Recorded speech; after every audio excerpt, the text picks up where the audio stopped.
विष्णु कुमार साई, घर मेरो कालीकोट, बजारमा समाजकोट। म जापानिज पढाउँछु र सिक्छु पनि है। तर म स्टुडेन्ट विद्यार्थी हो, तर वर्किङको ट्राई गर्छु ल है त। आज के गर्छु भनेपछि खाइवा 1 हाजिमे मासिते भनेको कसैलाई फर्स्टपटक भेट्दाखेरि बोलिने शब्दलाई हाजिमे मासिते भन्छ। खाइवा 1 इचिगवान भनेको 1 नम्बरको खाइवा भनेको वार्तालाप। हाजिमे मासिते फर्स्टपटक बोलिने शब्दलाई हाजिमे मासिते भन्छ। ल पढ्छु है, तपाईँले हेरेर सासोबाट गर्नु होला। मलाई सिकाउनु, मलाई आएको कुरा मलाई सिकाउनु, मिस्टेक गर्छु सिकाउनु। ल इट्स ओके। सातौँ दिन चाहिँ वाहेको चाहिँ मास हुन्छ।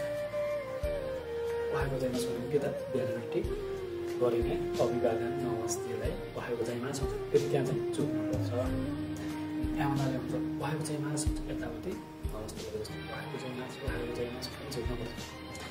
अनि सातौँ सानको चाहिँ अब माइक्रो मिरा सन्देश, उहाँ चाहिँ माइक्रो मिरा हो चिनाएको दुइटैले मिराले दिन्छ।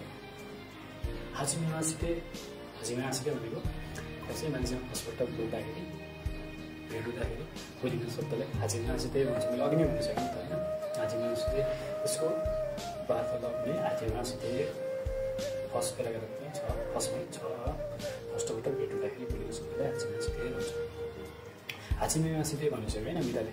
अनि फेरि हुन्छ माइको मिरा सन्देश, माइको मिरा हो, माइको मिरा हो, माइको मिरा हो, माइको मिरा देश, माइको मिरा हो भन्छ। अमेरिका खाएर के मसित म अमेरिकाबाट आएको हो, हामी खालि नेपालबाट आएको छु भनेपछि के हुँदैन?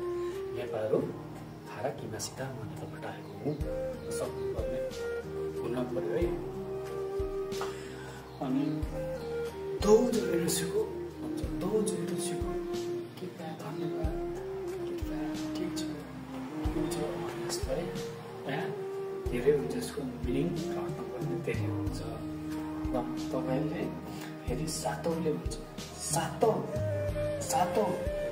केको देश, सातौँ हो दोजोसिको धन्यवाद। ल भिडियोलाई हेरेर साथ सपोर्ट गर्नु होला। योभन्दा धेरै पढाउने पनि छु र मैले फर्स्टबाट भिडियो बनाएको तपाईँले कस्तो लाग्यो कमेन्ट गर्नु होला। सायोनारा, बाई बाई सबैजना, बिनासान सायोनारा।